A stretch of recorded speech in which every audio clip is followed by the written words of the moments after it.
first we're going to have Dr. Kwa David Whitaker up. He's going to be talking about his role as a stool chief in the Elmina, Ghana village. So let me just give a brief introduction before he begins about some of their bios. Dr. Kwa David Whitaker is an stool chief in Elmina, Ghana, West Africa, as well as a practicing U.S. lawyer and a practicing U.S. psychologist. He has experience in both areas in the U.S. as well as West Africa. Nana Kwa has made over 50 research and development trips to Ghana to oversee development projects. In addition, he has been heavily involved in charter schools and has served as legal co-counsel in numerous desegregation cases. Geremy Johnson is a U.S. practicing lawyer with a focus on U.S. customs trade law and emerging markets in sub-Saharan Africa. He has consulted with and provided legal advice to numerous lawyers and law firms in East Africa and Central Africa. Geremy began his legal career as an assistant district attorney at the City of Philadelphia District Attorney's Office. So this is the order the speakers will be speaking in. And again, I thank you all for coming. We're going to be breaking down the real steps to invest into Africa. This isn't just your ordinary webinar, ordinary seminar. We're actually teaching you what you need to develop small, medium enterprises as well as large infrastructure enterprises. So whatever you want to do in Africa, we're going to give you the steps to actually do that. And I definitely want you all to learn from this, and I think it'll be very informative. So without further ado, we'll introduce Dr. Kwa David Whitaker, Chief. Thank you for coming. Thank you for coming, Nana. Geremy, thank you for having me. I would like to say that in the context of our African culture, I'll make a brief libation statement for all of us, if that's okay. If there's a spiritual leader on the call, it will be appropriate for them to do that and not me. So if there is someone, I would suggest humbly that they might lead us in a libation statement. Maybe there's no one on the call. So as we know, our African culture tells us that we stand on the shoulders of all of those that have come before us. So it's not like we're breaking brand new ground. We're continuing the efforts of all those people that have preceded us, and we trust that we will do a good job of moving the efforts and the objectives forward. So I would like to ask that all of our ancestors would join us at this time. God would look over us and would give us the improved insight, eyesight, good hearing, patience, maturity, so that we will be able to grow ourselves as we work together, and we'll be able to continue the work that's been started eons ago, that the baton is now in our hands, and pledge that with whatever resources we're provided, we will do everything in our power to make the best use of them and move the agenda forward, so that when we pass the baton, the people will have a less arduous journey than the one that we may have had, and certainly will improve upon what our ancestors have already given us. So we know these things are possible, so we ask that they be done, and we pledge to do our best with them. So I would say Madasi, Madasi, Madasi in the Fante language of Ghana, West Africa. I'd like to thank Geremy and all the people. I'm impressed with the Saturday morning turnout of the people. I had my DNA done, and I'm told that on my mother's side, I'm 100% matched with the Mende people of Sierra Leone. So I see a couple of people on the line that I need to contact offline and maybe make some more serious connections. I haven't been to Sierra Leone in a long time, and that was before I understood my connection to Sierra Leone. So I'm appreciative and hope that I can follow up offline. As Geremy mentioned, I've been a chief in Ghana, West Africa, in the central region. My village is about 1.5 miles from the infamous Elmina dungeon, where it's reported that about 75% of all the people on the African continent that were removed and shipped away as unwilling immigrants came through this portal of hell. And many of us owe our gratitude to those ancestors that were able to survive and continue to live and pass down from generation to generation their expertise, DNA, and perseverance. And so here we are. So I give thanks to all of them. The country that I'm most familiar with, based upon my chieftaincy, is Ghana, West Africa.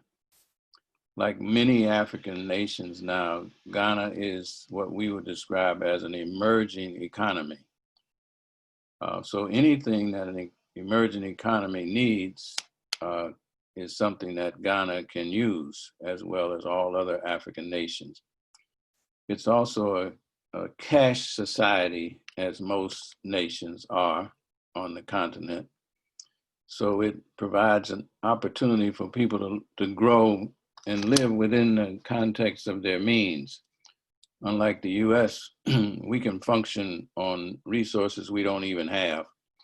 And we can create the illusion that we are doing well, or as we would say, living large, and we don't even have any money. So it makes for a more mature society in a lot of ways, that people appreciate what they have, what they need to do to get it. And it's all based on relationships.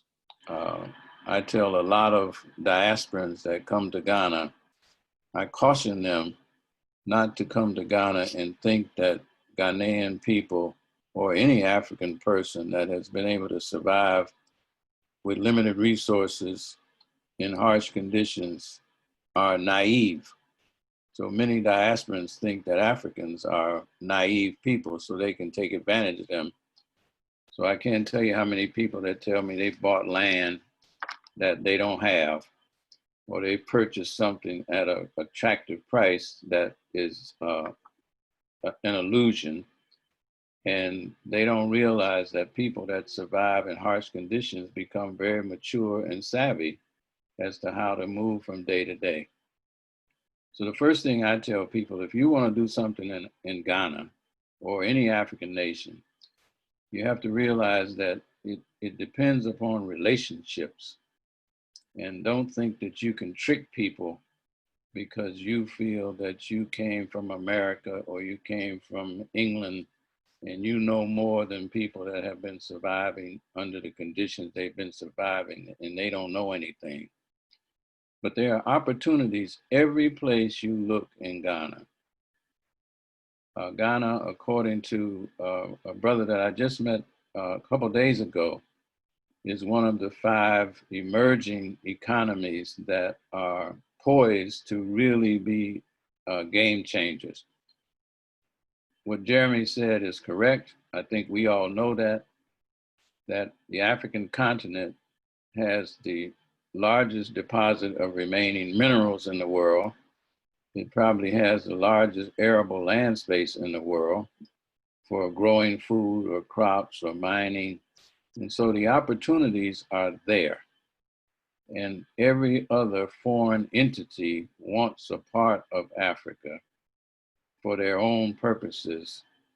And as long as they can continue to exploit the African people, they will be very happy to take resources, take opportunities, and the people on the continent will never develop.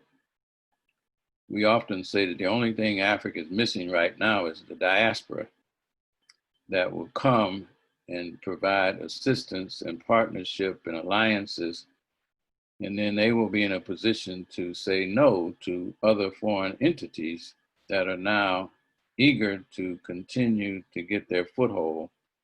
And the only reason that that is possible is because the diaspora is not available to provide the wedge or the support or the partnership or collaboration that they really want. And many of the diasporan people don't understand this because they have been forced into a slave mentality, that they somehow think that something has happened on the African continent that has deprived them of the opportunities that they think they should have had. And they have no understanding of the impact of colonialism, which has affected the African mind. So we have what I consider to be truly the blind leading the blind, both accusing each other of why they are off course. And one has a colonial mentality, the other has a slave mentality. And so these are things that have to be addressed if we're going to fully take advantage of the opportunities that are available on the African continent. So we're working in terms of education, housing development, infrastructure. So all of these opportunities are available to Africans in the diaspora in order to bring their expertise to the continent, partner with their brothers and sisters, nieces and nephews that they have long since forgotten exist. And through effective relationships, in Ghana, everything depends upon who you know and what they can do and what you can do, and whether or not you have integrity, whether or not you have expertise that you can bring. The African people, in Ghana in particular, are eager to work with people outside the continent. They are happy to be involved with us, and they are really, really capable of doing all kinds of things that would not be anticipated if you just go on stereotypes and what you've been told. So the more you get to know people, you realize that people everywhere have skill and expertise that can be put to use and accomplish those things that we say we would like to achieve. So Geremy, that's kind of like an opening statement. I'm not sure if I'm sure there'll be specific questions, but let me not dominate by adding maybe what will be unnecessary commentary. Sure, that was great. That was great. Thank you for that. And then we'll have a questions at the very end, and it'll be my turn now to actually present a lot of the material. I think that'll be very informative for individuals. So thank you, Kwa David Whitaker, for that. Let me pull up my information. Geremy, as you're pulling up, I ask that everyone send me their questions. You can send them to me in a private chat, and that way, as they come in, I'll have it set up. So write your questions down, send them in to me, and I'll try to make sure that we go in order as questions come in. Thank you all. Thank you. You're welcome. Yeah, so we're talking about the full steps to invest into Africa. We're talking about the real steps to invest into Africa. And as I mentioned earlier, for those who didn't hear me, I think Africa is an opportunity of a lifetime, because once Africa is fully realized as its potential, there aren't any more continents to develop, and Africa needs your expertise. It can be on this call, based on the people who are signing up. There are lawyers on this call. There are engineers. There are software engineers. There are people in private equity. There are people in finance. There are people who are in education, tourism, music. This is a well-diverse group of individuals that are very interested in investing in Africa, and Africa needs your skills and needs your opportunity, because as I mentioned earlier, there are 1.2 billion people on the continent of Africa, and with the passage of the African Continental Free Trade Act, Africa has now the largest trade area in the world, and half of the world's fastest growing economies are generally in Africa. So it's a continent that is enormous and is growing, and it needs your investment. And as I'll show you earlier, the United States in particular is one of the main countries in the world who are keen to invest in Africa. So primarily, when you invest into Africa, what we're going to talk about now is the country-specific information. We're going to talk about, you need to know about specific information for your country that you want to invest into. We're also going to talk about the key contacts that you have to make in Africa. As the chief mentioned, Africa is very intensive on having the right contacts in Africa. We're also going to talk about team building, because this is not a task that you want to do on your own. This is something that requires a team, and a team is really the most important part. And then we're going to talk about the funding sources. Show me the money. Like when you're dealing with investment, you need to have the money, and we're going to show you how to get the money. It can be a small, medium enterprise. It can be a large infrastructure project. Show me the money. We're going to show you the money. And then we're also going to talk about minimizing risk in Africa. But you often hear about how challenging it is, a lot of red tape in Africa. We're going to teach you how to minimize risk. That's what we're going to talk about. So primarily, when it first comes to investing in Africa, I have a worksheet. If you put your email in the chat, we'll send all these worksheets to you. But the first thing you want to do is you want to at least be very strategic with what you're doing. This is the worksheet I have. It's first identify at least 3 countries that you want to do business in. Africa has more than 50 countries. So you can't decide I want to invest into Africa. You got to at least choose, at least according to this workshop, at least according to this worksheet, at least 3 countries you want to invest into. Then once you have that, choose 3 industries you want to invest into. That is also important. Africa needs, in many respects, it needs everything in many respects. I mean, if you want to do education, that's an area you can focus on. Energy, what type of energy? Is it oil and gas? Is it renewable? Is it solar for renewable? Is it, I mean, whatever it may be. Tourism. If you want to do tourism, what kind of tourism do you want to do? In Uganda with the gorillas, you want to be in a safari. In Kenya, you want to do the beach type of tourism. The tourism industry is huge. You want to do hotels. You want to do music. Africa's music scene is thriving, it's booming. So pick at least 3 industries you want to invest into. Africa needs really everything for the most part. And then after that, you want to choose some of the basic legal questions. Is that country you're choosing, is it a freehold or a leasehold country? Those are legal words, because in the United States, America is for sale. Anyone can come into America and buy land. They can own it freehold, what they call outright. They can own it completely. But in Africa, a lot of countries in Africa, foreigners cannot own land. And if you don't have any citizenship in the African country, you won't be able to own land outright. You'll own it from what they call a leasehold. Now, a lot of African countries, I know in Ghana in particular, they have a 99-year lease.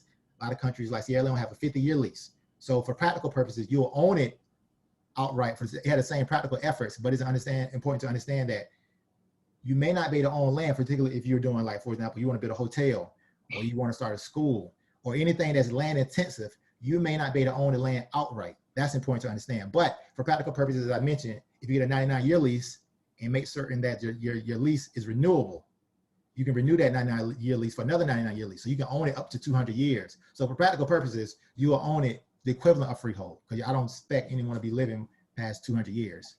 And also the second point is, can a foreign business own a local business? That's equally important, because you're coming from America. What most people do, they start a business in Delaware. They incorporate in the state of Delaware, because Delaware is very friendly for businesses. And then they'll own the company in that country. For example, Sierra Leone, they allow foreign businesses to own local businesses. So we'll talk about the special purpose vehicle later on, but you'll create your business in, for example, your African country, and then have your American company, ideally in Delaware, own that company. And you do that because it gives you a lot of legal protection. As we talked about, we're minimizing risk. So because if something unfortunate happens, they can only sue that company, that special purpose vehicle, and they somehow get through that potentially. They can only get to your Delaware corporation, and then they somehow get to that, then they can get to you. Versus if you just do it on your own, they can sue you directly and take all your financial assets and pretty much just bankrupt you. So that's important to understand, that can a foreign business own a local business? So just off this alone, we're already teaching the real steps to invest in Africa, and we haven't even got to the meat of the crux of how to actually invest into Africa. And the last one is the country. What is the country's official language? Because Africa was devastated by colonialism, completely devastated, and so a lot of countries speak English. A lot of countries also speak French. So I speak English. I don't speak French, unfortunately. So I've been only dealing with the countries in Africa that speak English. For example, Ghana, Sierra Leone, Kenya. These countries were colonialized by the English. So they are heavily English-speaking countries. And also, for example, with the French-speaking countries, the Francophone countries, Senegal, that's a French-speaking country. Cote d'Ivoire, these are French-speaking countries. So you need to understand, like, when you're choosing your countries, be mindful of what is the official language, because if you go to, for example, Senegal, and you don't speak French, then they do speak a lot of English in Senegal, but it helps a whole lot more if you understand what you're doing, and if you understand the language. That's one barrier you don't have to worry about. There's over 50 countries in Africa, and there's a lot of them that speak English, and so you can choose the one that speak English. But if you speak English and speak French, then you really can be something very, very special in Africa. Moving to the next slide. This is also important. The chief mentioned it earlier. He said a lot of people think they're buying land in Africa, and they're not buying land, because they deal with these consultants, and the consultants take their money, and the consultants maybe give them some type of deed or some type of contract, and it's not a real deed. But when you're buying land, or if you're buying something that's very land intensive, like a plant or a solar farm, whatever it may be, who is the landowner? Have I spoken to the landowner? Can I write down who actually owns the land? If you can't write down who actually owns the land, you already are not taking a real step to invest into Africa. And also, if you're doing something, particularly in a rural area of Africa, because the cities are very developed, but the rural parts of Africa, when you're in the villages, you need to know what is that village I'm buying land on?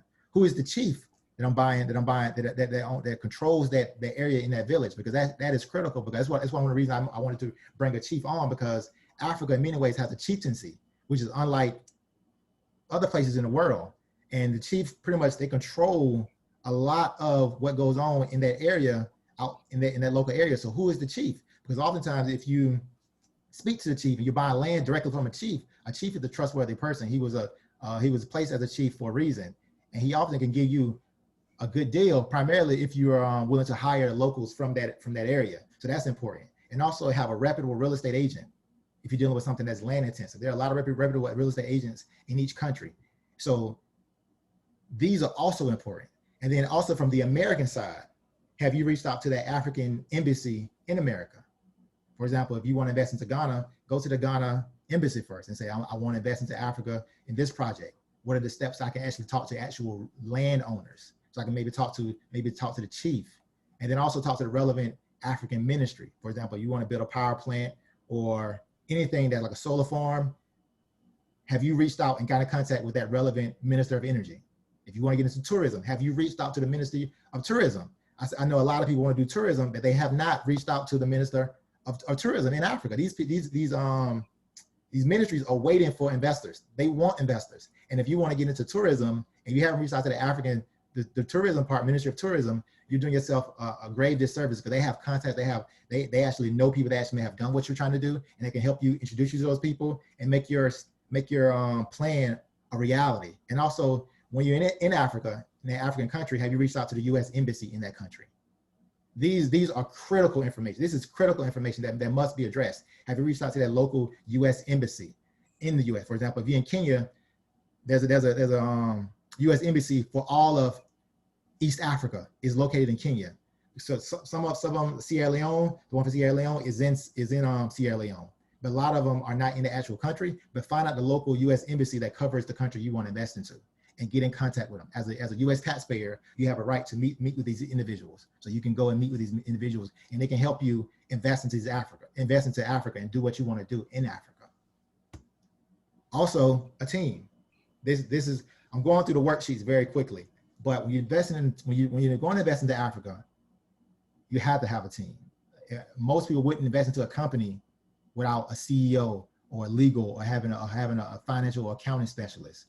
That you have to have that in place before you're doing what you want to do in Africa. But also one of the most often overlooked aspects of investing into Africa, or investing into really any business, is the point for your board of advisors and your joint venture candidates. This is critical.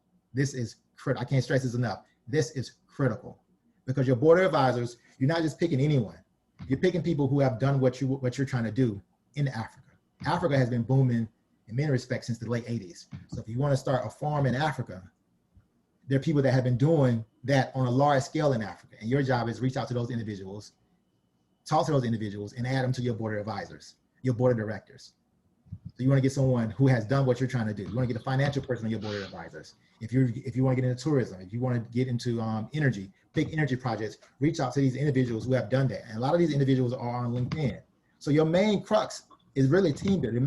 The main challenge that you have is building a team, and also potential joint venture candidates. You can partner with someone who is doing what you're trying to do in Africa. That's often overlooked. And a lot of these things may sound intuitive, and may sound like no-brainers, but the vast majority of people are not doing this. The overwhelming majority of people who are investing in Africa, particularly ones who get taken advantage of, they don't have a board of advisors. They don't have a joint venture candidate. They don't have joint venture candidates that they've reached out to and actually talked to. And if you reach out to a person who had done what you're trying to do, and you get them to be a joint venture, go in half with you, or join your board of advisors, your chances of being successful in Africa increases tremendously. And the thing about it is that a lot of people who have done what you're trying to do, they're looking for people to reach out to them, but no one has reached out to them. They're in many ways upset. It's like all this opportunity out here. I would love to be able to do more than what I'm doing in Africa, but no one has reached out to me. And there's a disconnect in people that want to invest into Africa and the people who have invested into Africa. There's an enormous disconnect because they have the direction. And our job is just a phone call away or email away. For example, you can say, my name is Geremy Johnson. Thinking about investing into agribusiness in Kenya, and I see that you have done that. And I would love to be able to have a phone call with you or buy your dinner so we can talk about steps to actually make this a reality of what I'm trying to do. Now you want to say something better than that, but it's just a hit or miss. You're just reaching out to people, and that's free for the most part. And then individuals will take a chance on you because at one point they were in your situation, and they will take a chance on you. Trust me, they will take a chance on you. 1 second. Give me 1 moment. And then when you're having your joint venture candidates, what you'll do is you'll give them roughly 1 to 3% of your company. This is for your board of advisors. So when you have maybe 2 or 3 individuals who have done what you're trying to do, or who can provide tremendous insight to help you get it done, you give them 1 to 3% of your company that you're trying to do in exchange for them giving you the advice. And as I mentioned, this is for everything. This is for energy, software, agribusiness. This is for, I mean, the opportunities abound in the continent of Africa. And then once you have this in place, you are now ready for funding. Now, first, we want to talk about the small to medium-sized projects. The way you fund money, raise money for small, medium-sized projects is not how you fund large infrastructure projects. I want to repeat that again. The way you fund money, the way you create large infrastructure projects is completely different than how you create projects for small and medium-sized projects. Completely different. We're going to talk about the large after we talk about the small, medium-sized projects. The most important way to fund businesses for small and medium-sized projects in Africa typically is cooperative economics. And what do I mean by cooperative economics? Is you and a couple of your business partners getting together and joining your money together, and then doing what you all want to do collectively in Africa. You don't want to be doing this by yourself, ideally. You want to get individuals to help you do this. For example, your money goes extremely far in Africa, extremely far. The dollar goes extremely far in the majority of countries in Africa. And these are some of the industries that are prime for small and medium-sized projects. Agribusiness, agriculture. Africa needs everything. Africa, they import, a lot of countries import rice. And a lot of African countries eat rice every day. Some of I know countries like Liberia, sometimes they eat rice for every single meal, yet they import Africa. I know in Ghana, for example, there's a guy, I was talking to a guy who actually owns some land. He's like, you can, because but Ghana, you have to do a leasehold. You can lease a cocoa farm per acre for roughly $17 an acre. A cocoa farm, $17 an acre, you can lease acre of cocoa. So for roughly $500, you will be able to own roughly 50 acres for roughly $900. And that's the money that you all can raise because to them, in their country, that's a lot of money. But in America, you all can save $1,000 or it'll cost more than that when everything's said and done, but they'd lease a cocoa farm, 50-acre cocoa farm, roughly $900 US. And that's something that you all can do and begin to take steps to make it actually invest into Africa. But the thing with Ghana and the cocoa farm is that you have to automatically sell it to the government, the governing body of Ghana. So if you have a cocoa farm, you have to sell it to the actual, you have to sell all your cocoa to the actual government body, and then they sell it to big time retailers. But that's just for Ghana. There's other countries out there. Also, import-export. This is from the census.gov. As of May 2020, exports to Africa have been over 9 billion, and imports from Africa have been over 10 billion. This is in the age of coronavirus. Billions of dollars are still being imported and exported to Africa. This is the latest information I was able to find. So the opportunity is absolutely incredible. And with import-export, from the American side, you have an enormous amount of advantages. For example, export, the Exim Bank. Write that down. The Export-Import Bank of America. They give you credit guarantees when you're exporting to different countries. And Africa is one of those countries that can help you get credit guarantees. So the idea is that you can get a credit guarantee from them, and then that'll help you be able to raise money from a bank to actually get a loan to export to different countries in Africa. And for example, I know Africa needs a lot of things that America does well. They need fertilizer, they need machinery, they need many things that America does well. America makes more agricultural machinery than any place in the world. America is known for its quality when it comes to agricultural machinery. And that's what Africa needs. Fertilizer, seeds, they need many of these things that are in high demand in Africa. And you, by being an American, you are in a great place. You are positioned well to take advantage of many of these opportunities. And that's exporting and also importing from Africa to the US. And they passed the African Growth Opportunity Act, which allows you to import things from Africa. Mainly, the majority of goods that are made in Africa, you can import them into the US and not pay any duty taxes. So the United States has given the majority of products in Africa an easier way to sell goods cheaper in the US than a lot of other areas, locations in the world. So you can import things from Africa. You can go to Africa, meet with reputable factories, meet with some of these distributors, whatever you want to be, and then you can sell those things in the US. Also, the SBA, the Small Business Administration, they give working capital loans for individuals that want to export to the US. They'll help you, working capital loan, line of credit, to help you pay for your things that you're trying to do in Africa. Now, they have restrictions. You have to be in business for roughly around 2 years. If you're doing so, it's going to take a while to build this up. But if you can show you've been in business for 2 years, you can then begin to get working capital loans to cover a lot of your exports to Africa. So that's what trade. Also, entertainment and music is thriving in Africa, in particular Nigeria. The Afrobeat and Nollywood, for those who aren't familiar with Nollywood produces more movies than Hollywood. It's the #2 producer of movies in the world. Bollywood in India is #1. Nollywood in Nigeria is #2. Hollywood is #3.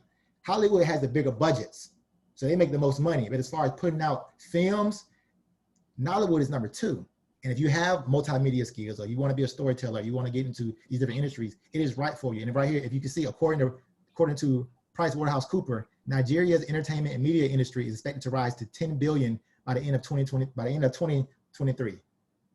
So some of the best minds in the world are studying Nigeria's entertainment and media industry and putting the information out there saying this is something that investors should be looking into. And also for music, in 2016, total digital recorded music revenues overtook physical revenues, and streaming music overtook downloads as far as Afrobeat goes. So Africa is following the same trend that the rest of the world has taken. Digital downloads and streaming is overtaking physical CDs and physical copies of music. So once you understand that, if you are into music, it's relatively easy to put music out now. For example, you can sign up with TuneCore. TuneCore allows you to put your music on Apple Music, Tidal, Spotify. Write that down. If you're interested in the music, TuneCore, CD Baby, they help you put your music on all the different digital platforms. So for example, you create a record company, you can sign some artists that you believe in Nigeria. You can get, the methods of the recording industry are the same. They do advance money, and then the contract they have is the exclusive recording agreement, the publishing agreement, and then you can distribute that around all the different platforms, and you can treat it just like a record company. For example, in the music industry, taking notice of this. For example, Wizkid is probably the most popular Afrobeat artist in the world, and Drake did a song together called "Come Closer," and they peaked at #1 on the Billboard charts. This stuff is real. Also, Beyonce came out with an Afrobeat song called "Already." It peaked at #7 on the Billboard Top 100. So, individuals who have somewhat of an enterprise mind, particularly if you were an artist or you want to be an artist, you may have to focus on some business savvy of it and create record companies. There are a lot of talented artists in Africa who are not being seen by the world, and the trend is showing that the numbers are growing. This market is enormous. Wizkid, Burna Boy, these are Afrobeat artists who are packing stadiums in Africa, and you can create that as well. So now we're talking about the large-scale projects. How do you fund large-scale projects in Africa? This is what Africa needs. Africa needs this just as much as they need small and medium-sized projects. They need this just as much as anything. And the good news is that no one uses their own money when they're creating large infrastructure projects in Africa. No one uses their own money. So that's a good thing. If you don't have any money, that's a good thing. What they do is they get a syndicate of banks. So the idea is banks will team together. You'll go to a bank, your MLA, you'll go to a bank, which is your mandated lead arranger, and say, hey, I have an infrastructure project that I want to do in Africa. can you go find money for me? And that bank will go find the money for you. Now, if you walk into there by yourself, the bank is going to laugh you out of the room. He's going to turn you away immediately because the bank doesn't know you. Who are you? But that's why I put in the very beginning, your team, your advisors, joint venture candidates. That is really the hardest part of it all. Finding the right people who will go into business with you. And that's just a phone call away because people invest into people. If you have the energy, if you have the enthusiasm, if you have the belief, people will see something in you and they'll be willing to do it with you. So you get a syndicate of banks. You hire a mandated lead arranger, which is the lead bank. And then that bank will go to other banks and say, hey, there's a every big, large infrastructure project. It can be a bridge. It may be oil and gas power plant. It can be anything that's enormous. And then that bank will collect the rest of the money from other banks. And then they'll give it to you to fund your business. That's pretty much how it goes as far as the money situation goes. Now that sounds simple, but execute on it isn't easy because the people who have the contacts are doing this. And you may not have the contacts, but if you focus on this, you can actually do this. That's why I mentioned earlier, it's the importance of your team. Who you surround yourself with on your board of advisors, your joint venture candidates, whatever you're trying to do. Small, medium-sized enterprises, you can use your own money because your money goes so far in Africa. But with large infrastructure projects, no one uses their own money. And then with that, once you raise your money, the banks won't give you the money. They'll put it, as I mentioned earlier, a special purpose vehicle. That's just a generic legal term for the legal entity in that particular country. For example, you want to invest into a solar farm in Ghana, for example, or Kenya, for example. You would create a special purpose vehicle, which is a legal entity in Kenya or Ghana, and then the bank will put the money in that legal vehicle.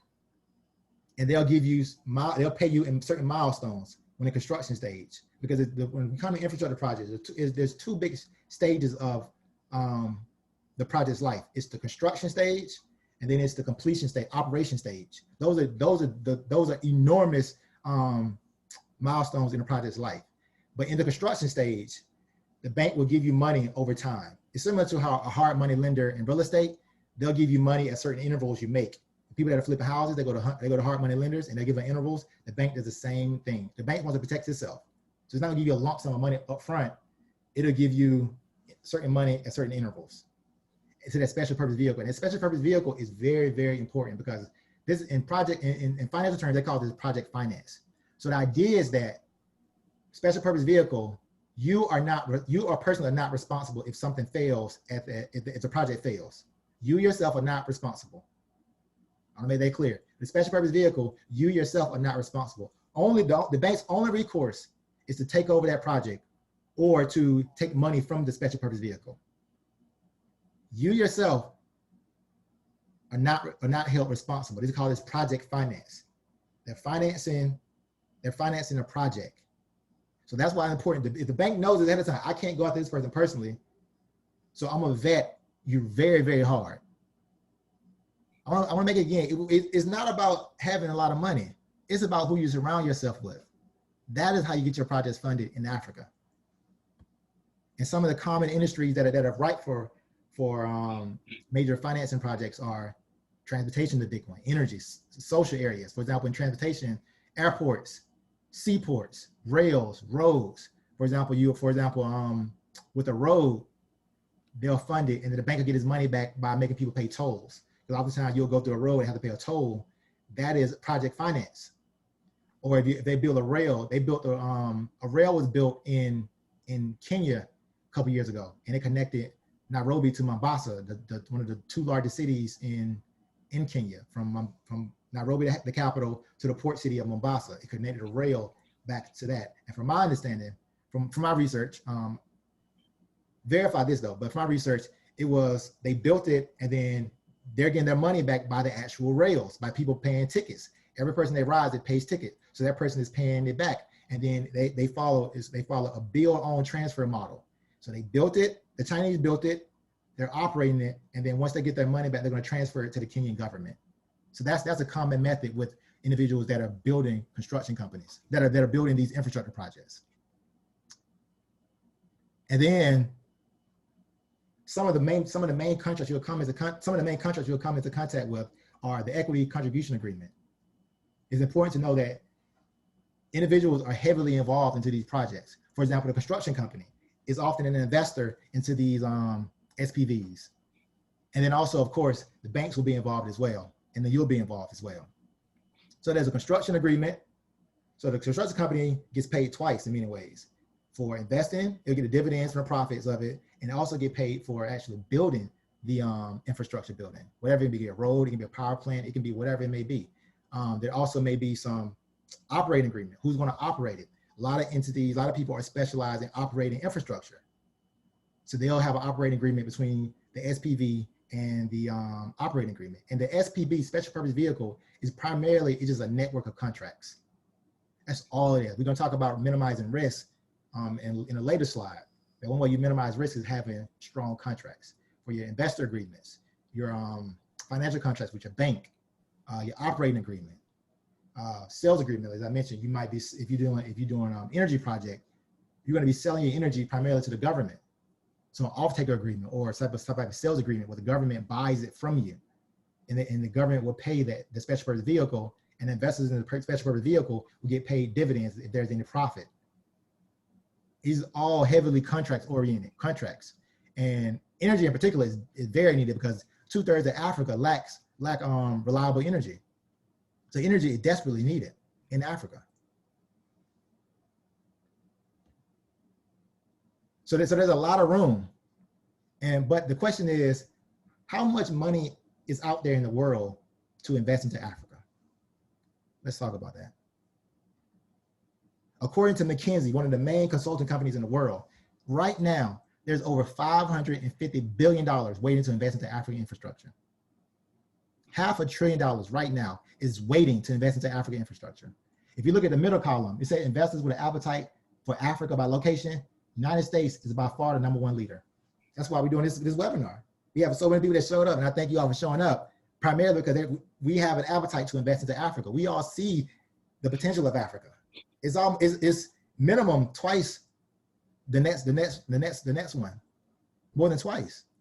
And if you look at the last column, at the very bottom, they said there's over 550 assets under management available for African infrastructure. So the money is not a problem. The money has never been a problem. So the question you ask is, why aren't these infrastructure projects getting invested into?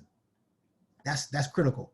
Because I'm not just saying this. As I mentioned, I showed you PricewaterhouseCoopers, I showed you reputable companies, I showed you Census.gov. These are McKinsey, one of the main scholars as far as business consulting in the world. They're showing you right here, 550 assets under management that are available to invest into Africa. And that's important because what the trend now is that banks are raising money differently. A lot of banks aren't necessarily going to other banks. You find your MLA, your mandated lead arranger, he'll go to pension funds. He's going to foundations. The MLA is going to different other types of entities out there, different to take money from that, because infrastructure projects are relatively reliable. If there's a need for a train in that country, there's a high chance that people are going to be using that train. If there's a need for energy, there's a very high chance that people are going to be using their energy and paying for their energy. So the infrastructure projects are very reliable. So they're getting money from everywhere. You can look on the left, government agents, pension funds, investment companies, corporate investors, sovereign wealth funds, family offices. They're getting money from these different sources. And they're showing that there's $550 billion right now available for African infrastructure. So the question they have to ask is, why isn't that money going into these infrastructure projects? That is the critical question. Why is it not? Well, I'll tell you why. This is also from McKinsey. The African infrastructure paradox. Despite available funds, a large pipeline of projects that they need, few projects reach the money. They don't reach the money. If you look at the screen, 100% of projects that are priority, these are priority projects, it immediately drops to 20%. We have to study that.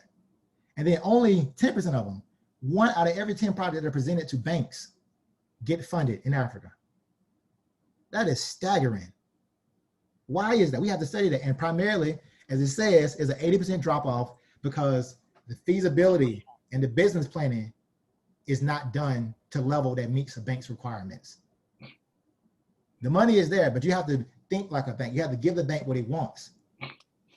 And primarily, what a bank is looking for, for example, right here is an anonymous African finance minister said, the private sector players generally do not invest sufficient time and effort into developing a strong feasibility study.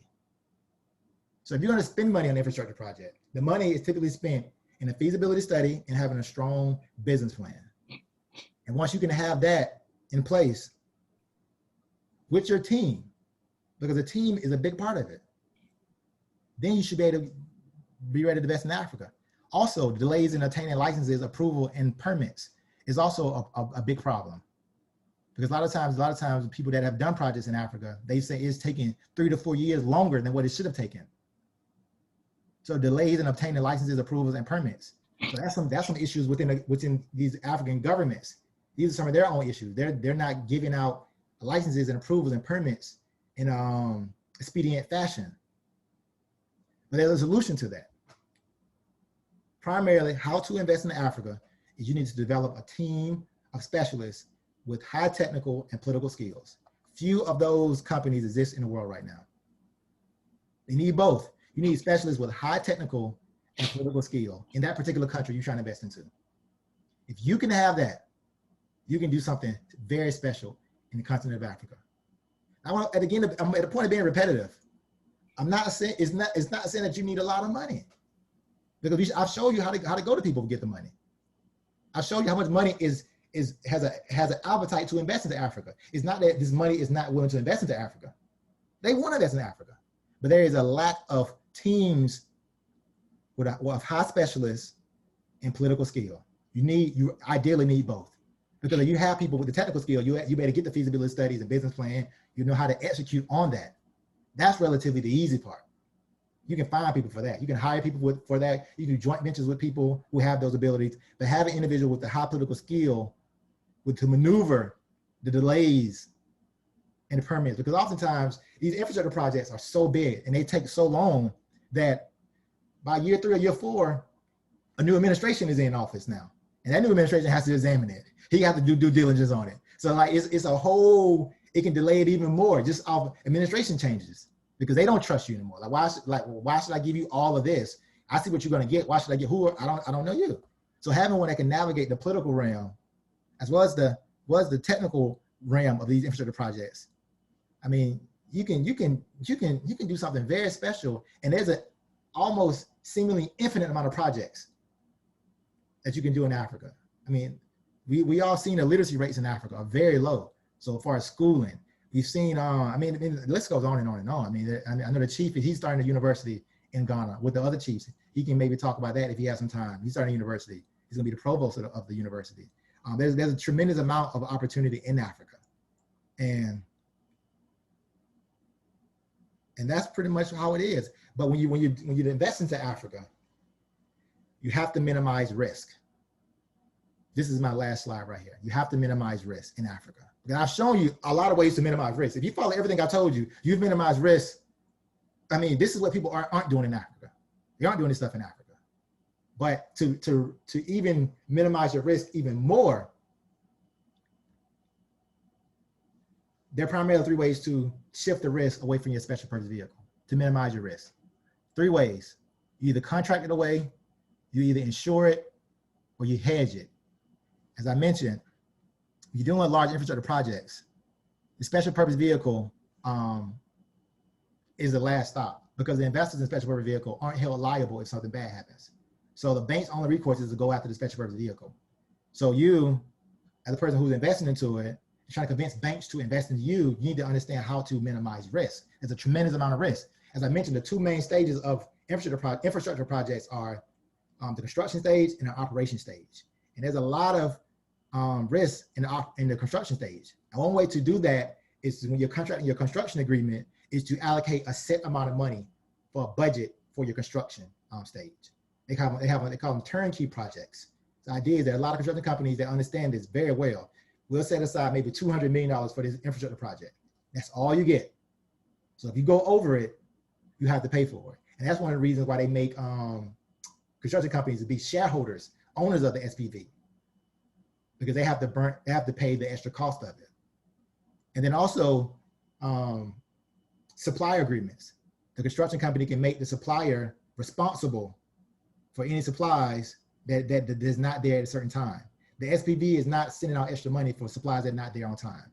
Also for the operation stage, if the operation company, sometimes it's the government is operating, maybe like a governmental entity that's operating the rail station or the power plant or whatever it may be, or maybe a private company, if they aren't operating the infrastructure in a project in a fashion that needs to be operated, in the operating and management contract, the operating company has to pay the SPV for failing to operate it at a certain level. You have a certain standards in place.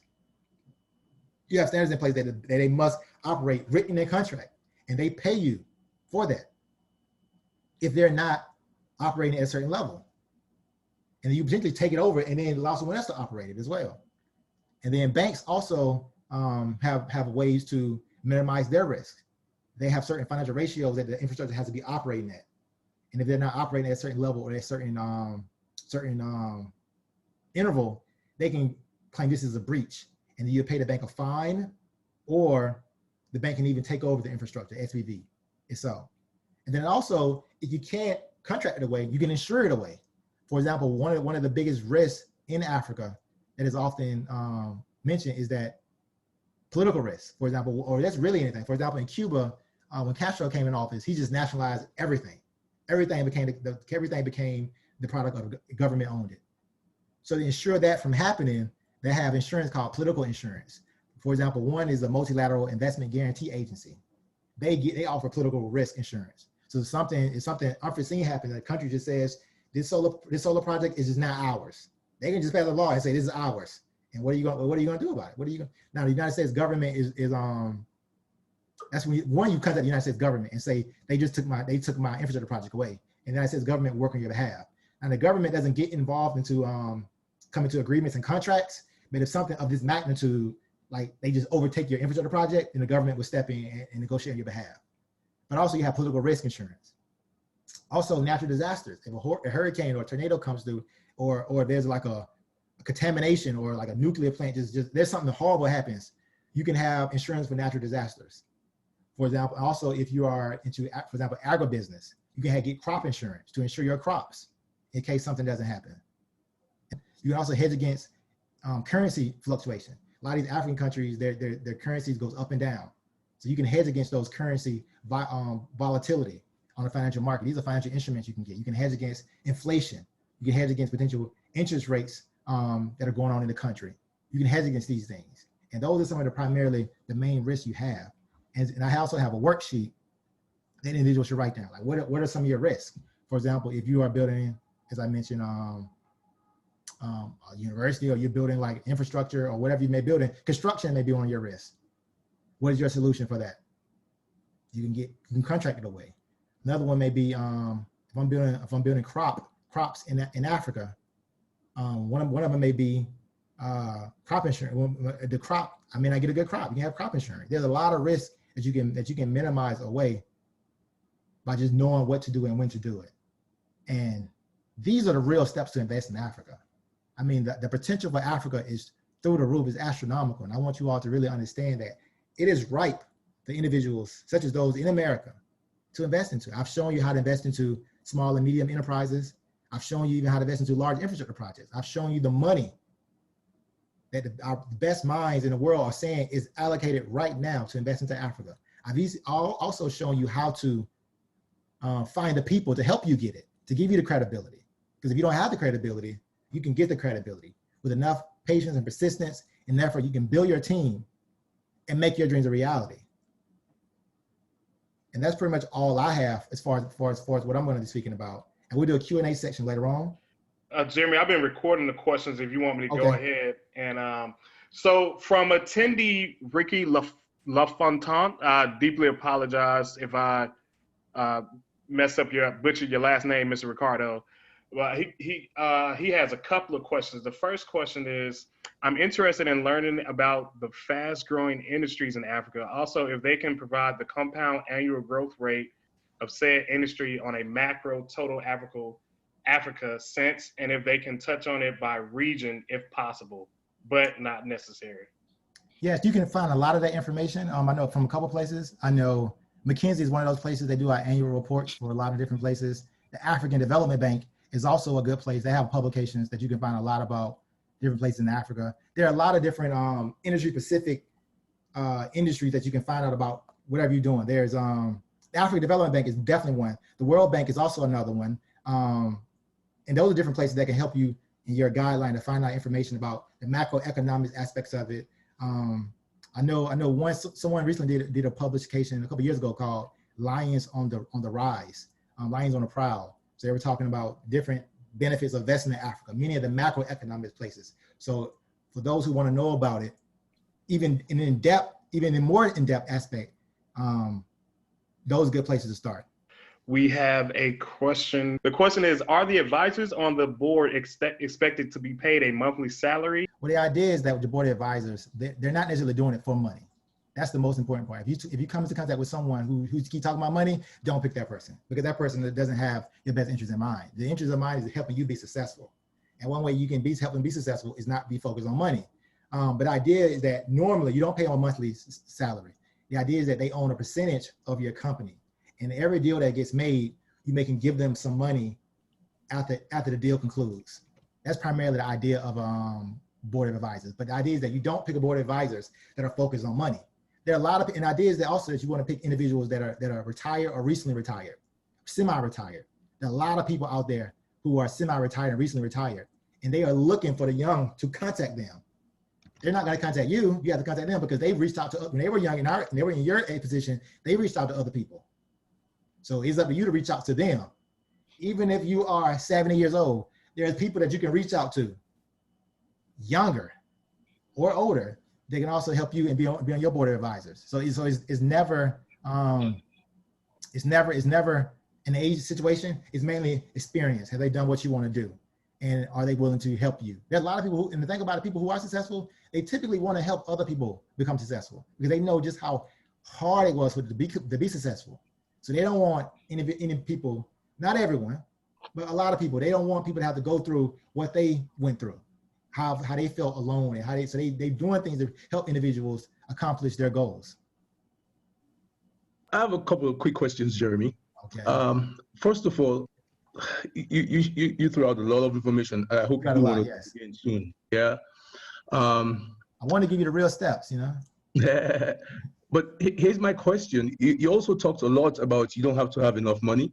For me, I'm tired of hearing that in terms of small stuff, yeah? Yes. It's about time we look at the big projects also. Yes. And of course, maybe I will not be able to do it on my own, but if we create an investment club or whatever you want to call it, through your work, for example, based upon what you just showed me, I mean, I can tell that you have a template in place already. Would you be open to that? And if so, how would one go about that to really move the pendulum as opposed to just, yapping around these things? Yes. And in the advent of COVID-19 that's changing the world, and the advent of race relations here in America with the George Floyd story and whatnot, I mean, African Americans should be looking at concrete examples of what we can do on the continent, because that's home. Yeah. Now, so I'll pass the question over to you. How do we actually take this from talk to action? Yes, the next steps are very important. They are critical. And I mentioned the next step is creating a team. Like that has to be really the next step. Like maybe, for example, this is a general example. You can create a one page of what you're trying to do, and then start reaching out to individuals. Say, this is my goal. Will you help me be on it? Will you help me accomplish my dream? You have these certain skills. I want to add you to my team. And then take that step of having people with the connection. Now, it's going to take some time now. It's going to take some time. But these infrastructure projects take years. So it's worth putting the due diligence in and vetting people to see for your board of directors, board of advisors. And then once you have that, you can start building it on your accounting team. You maybe get a big four, maybe get a law firm, things such as that. And then you can start approaching the banks. So the first critical step with it is to build a team. Say, I want something, this is official. Board of advisors, will you be a part of it? I think that is a joint venture candidates, and this is what I want to do. Maybe have something visual they can, like something they actually can see, so they can see what you're trying to do. Mr. Walker, may I just ask for your permission to ask Geremy just maybe one or two questions, please? Oh, sure, go ahead. Yeah, so this is Amar Kamara. I represent an existing group of foreign direct investments in the agricultural sector called CAPA for short. So these are the Commercial Agricultural Producers and Processors Association. They're the biggest or the largest entities in Sierra Leone. And then also I represent another foreign investor who's looking at bringing trade missions, infrastructure, and primarily in IT, education, and agriculture in Africa, called Empower Africa. That's the shirt I'm wearing. So my question to you is, what are your take on aftercare services? I listened to your presentation and I said to Amadou, this is amazing, because when I'm in the country representing already investors and those who wants to come in, the challenge has always been aftercare services. I feel like Africans, as a nation, in different countries, we go out and ask investors, we attract them. But then when they're in, we lack the follow-up process for aftercare services. And that's where you lose the interest, because if you bring in a bunch of investors who wants to come into Sierra Leone or any of the space, and they start talking to existing investors already, the challenges sometimes becomes about aftercare follow-up. So I'm not sure if you can share. What do you mean by aftercare, Zach? What do you mean by that? So aftercare services is you basically look at the process to do the application, bring in your money, and you're already in the country. For example, if you look at what are the memorandum of agreements, what are the terms, what are the legal terms, what government has to do, what the investor has to do, the follow-up sometimes just lacks. It loses its own essence from that initial conversation. Now you're in the country, you have to deal with labor force, you have to deal with production cost. If there's a delay, if there's an uproot, if there's somebody in the ministry or the institutions are not moving fast enough to reply to a document, investors feel frustrated because every time there's a delay to one email, it costs thousands of dollars to that investor. You talk about offtake letters or agreements. Sometimes, even though that is ratified in Parliament, people just don't follow up. So it causes too much confusion. Well, I think the big thing is there's a lot of frustration with it, and I do understand that. One thing is to be resourceful. You have to be resourceful. You on the continent, you have to be in the government. Wait outside the government office every single day. Get it, anyway, get it done. And also with the investors, it's important to have strong investment contract agreements. And then once you have the money, you just have to be resourceful. You just have to make certain that it gets done. Like it just has to get done. Because if they're shying away, they may not be the right investors. Because I mentioned in one slide, there are a lot of money that has appetite to invest into Africa. So just because a person says they're investing in Africa, your job is to vet them. Your job is to, okay, I hear what you're saying, but here's my due diligence. Have you been an investor before? Show me that you're worthy of this project, because it goes both ways. The returns are astronomical. So we need to be selective about who we allow the opportunity to invest into it. Because a person may say they're investing, but when it's time to put money on the table, they don't want to be an investor anymore. So I think that, and then also, like I mentioned, just being resourceful and making certain that it gets done. And where there's a will, there's a way. Particularly if you're from that country and you're on the ground, you can do a lot of things and eliminate a lot of risk that investors may have by just saying, I'm here. Can I say something, please? Yes, Tayo. Yes. Thanks for that question on the aftercare. I think one thing, just like Geremy mentioned, that is important is to have a government relations officer, somebody who is very adept, who has worked with government before. I do a lot of projects with World Bank and United Nations. And one of the things that we've identified is looking for those, just like Geremy mentioned, there are retired people who are very credible, who you can appoint. Every large-scale project in Africa needs a government relations officer. If you don't have that in your team, you're going to be experiencing what you are saying. Then secondly, one of the things that is missing is technical assistance for the local group. I always say to people, before you develop that project, please consider capacity building. If you don't build the capacity on the front line, and the end line, you're going to have an aftercare problem, because what happens is that we're bringing in a lot of equipment, we're bringing in a lot of investment, but we're not empowering skills. So what needs to happen is to integrate skills development, capacity development into the project at the front end. While the construction is going on, you are building capacity of the people who will maintain and sustain the project. That is very critical. On the funding side, I think it can throw some light on the funding side. There are a lot of impact investments. I keep hearing, and thank you, Amadou, you said, well, you're tired. I'm tired of hearing you don't have to have money. You have to have money. You have to leverage the money you have. It's not how much you have, but you have to leverage that money because there are impact investors who are looking for your own seed first. So you must have your own seed in place. You must have your team in place. And once you have those two components, an impact investor will look at you and look at the sector you're going on.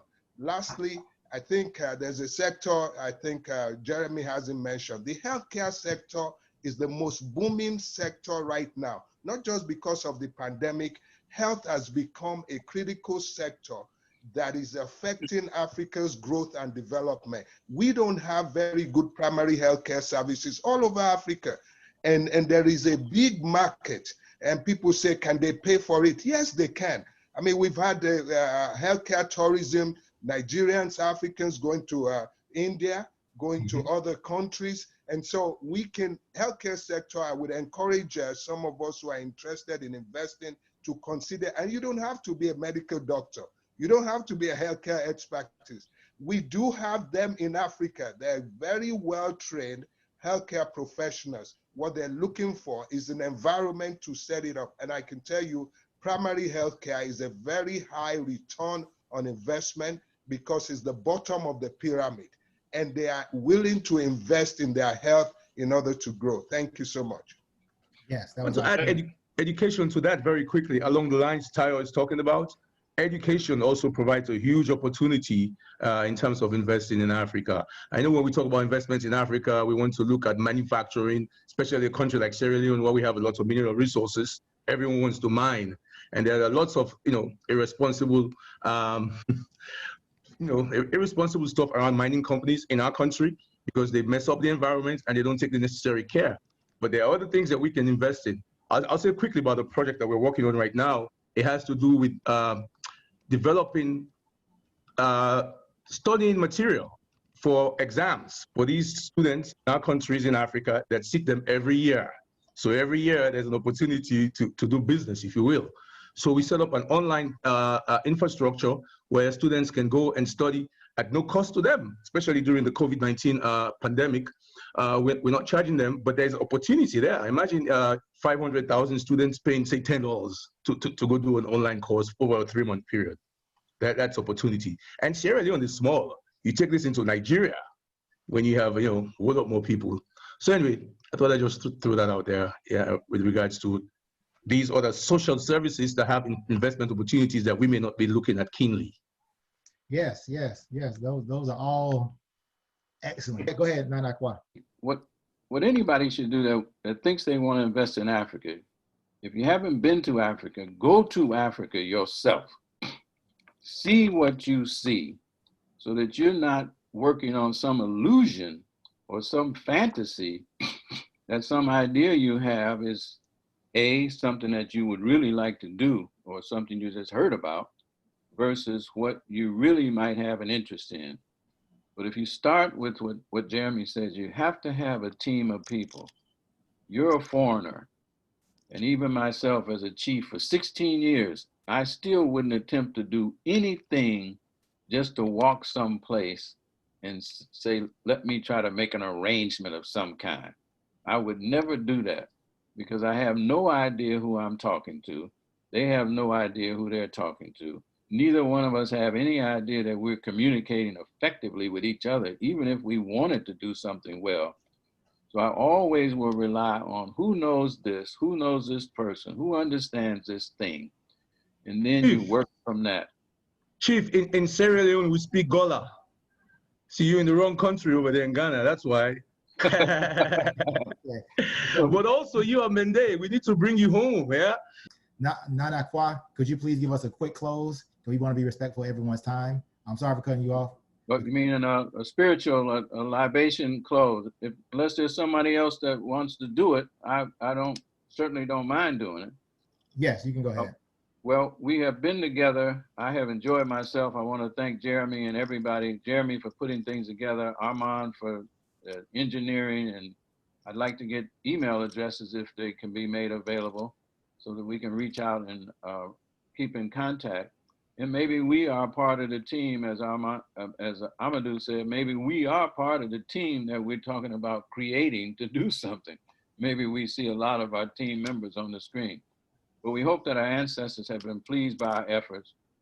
We trust and pray that we have conducted ourselves in a way that will bring peace to the world, will stimulate our interactions with each other, and will help give us some guidance as to how we might move our African population throughout the world to a better place. So I'd like to thank everybody for being on the call, for being respectful of each other. I trust that all of us have learned something. I know that I have. And we just promise and pledge and commit ourselves to take whatever we've gained and work with other people like ourselves of common interest in an effort to move our people forward. And we say to our ancestors, thank you in advance. And in the Fanti language, we say, Madasi, Madasi, Madasi P. Yes. So we're ending that, but we'll also be doing a raffle. Globallaw.tv, we have some t-shirts. We'll be raffling some of these t-shirts. So we'll send an email out to the recipient. But I do want to thank everyone for coming, and I really appreciate it. I think it was a success, and thank you all. And we may be doing more of these in the future, so please stay tuned. Thank you. Job well done. Thank you. Thank you all so much, and please make sure you support via YouTube Global Law Media, and you all have a great one.